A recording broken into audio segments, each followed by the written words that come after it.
guys and girls, welcome to my video. Today I'm going to talk about why you should give film photography a try. If you're adept with your digital camera and you're taking amazing pictures, which I'm sure you all are, and if you're not, you're looking at YouTube, learning how you can take better pictures, and then when you've taken the picture, I'm sure you're looking at YouTube or reading blogs to find out how you can improve your pictures in Photoshop or Lightroom or any of the free ones that come along with Picasa, etc. So I'm sure that you're taking great pictures. But the problem is with digital photography, even cameras now come built with programs that allow you to have filters, and you can create a beautiful sunset, you can create a beautiful sunrise. You can go into Photoshop or Lightroom or one of those, and if the moon's not big enough in a picture, you can make it bigger. You can move it to somewhere else. So there's a lot of misconception these days, I think, when I speak to people about digital photography, when they ask me about film photography, because I'm old enough to remember, they seem to think that film photography was just a matter of developing the film, then sticking it in the enlarger and taking a print. But that's far, far, far from the truth. Just as an example, here's a picture that was taken by a New York photographer of James Dean, and as you can see, this is the finished result. So when the original print was made, it was sent to the expert. He wrote on the print all the things that needed to be done to make it a perfect print, and you can see by the picture how much work had to be done. Of course, in the days of darkroom, you didn't have layers like you do now in Photoshop and Lightroom. Everything was done by interacting in the light between the enlarger and the paper print. That's where the expressions come from, dodging and burning. Where you wanted it to be darker, you'd burn, allowing more light to reach the paper, and where you wanted it to be lighter, you'd dodge, where you'd want the paper to be lighter. Obviously it was very complicated and involved and took a lot of practice. And as you can see from the pictures, the amount of work that had to be done to get the perfect print, or perfect as Pablo Inierio saw it. I'm sure Dennis Stock had input too, because photographers and printers were very much part of a team.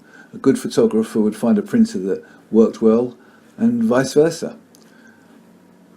And it was even worse with colour photography, because the colour negative would go into the enlarger, and then each different make of film and each different type of make of film had a certain point where you had to start off with filters to remove colour casts. So you had little filters that would go in the tray, or filters that you dialed in, colour filters, cyan, magenta and yellow. And that would take out red, blue or green, or add or whatever you needed to do. Of course, this is not a problem we have these days, because we can scan our negatives in, so we don't have to do all that complicated printing. We can use the software that we use when we're doing our digital prints. So the question is, why use film? Well, the answer is because film will give us something completely different that your digital camera can never give you. The grain effect, the contrast, the colours, they don't happen with digital cameras, which they do with film, especially if you've treated the film in an odd way, as I intend to do. So that's what we're looking for. We're looking for some magic, and that comes from film. So that's where I'm going today. I'm going to start looking at film photography and how we can randomise it. A lot of things going on now with lomography, which is basically taking a very old camera or a plastic camera, using film in it, and then developing the film in strange and odd ways and seeing what results you get. And some of the results are absolutely fantastic.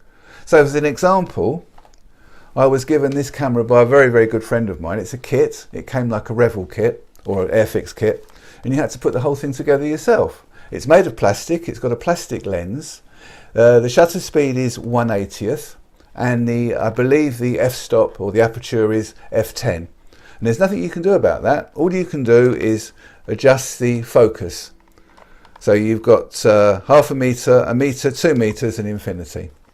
So I'm sure that's going to be a lot of fun to take pictures with. I shall make a video about that. And then another one. This is a very old Nikon. I am a Nikon photographer, or was a Nikon film photographer. And I have many Nikon cameras. This is from 1967. I was only a teenager at the time. It's Nikon Mat FTN, and sorry, FT2, my apologies. And you have your aperture here, you have your shutter speed on the side, and it's a smashing little camera. It weighs the same as a small car. It's very, very heavy. It's unusual, it's different. I shall go through how to use it. I'm sure you can pick them up on eBay quite cheaply now, although now that lomography is becoming popular, the cheap old film cameras are starting to get expensive again, so get in quick if you want to find something like this before they get too expensive on eBay. So this supposedly is supposed to have a battery in it with a light meter, but actually the batteries are now illegal because they have mercury in them, so you can't use them anymore, so you can't get batteries for it. So when I go out to use this, I should be using it completely manually. It's obviously got manual focus because it's 1967, but there'll be no light meter, so I'll be using my iPhone as a light meter because you can get an app for that. So that's what I'll be doing with that. So these are just some of the ideas that I'll be coming up with over the coming weeks, and I'm going to follow on with this by developing films in coffee. That's quite an interesting one when you use citrus, or they call it vitamin C powder. This is the chemistry with the coffee. Apparently you can develop films in that. I've never tried, but I'm going to. And then obviously there's lots of different types of films. The big thing at the moment seems to be outdated films, films that are out of date. And a friend of mine found some 1958 film. So that should be interesting to see what happens with that if it doesn't fall apart in my hands. And then I've got some film coming also from 1985, which of course is now very old, so that'd be interesting. But in the meantime, I've got some Kodak Color Plus 35mm. I've got some reversal film, which is transparency or positive film. That's Pruvia. I've got loads of that, and I've got some Ilford Delta 400. I've got some Kodak T-Max 400. So there's lots of different things, and I'm going to try them all. And I hope you're going to join me on this journey.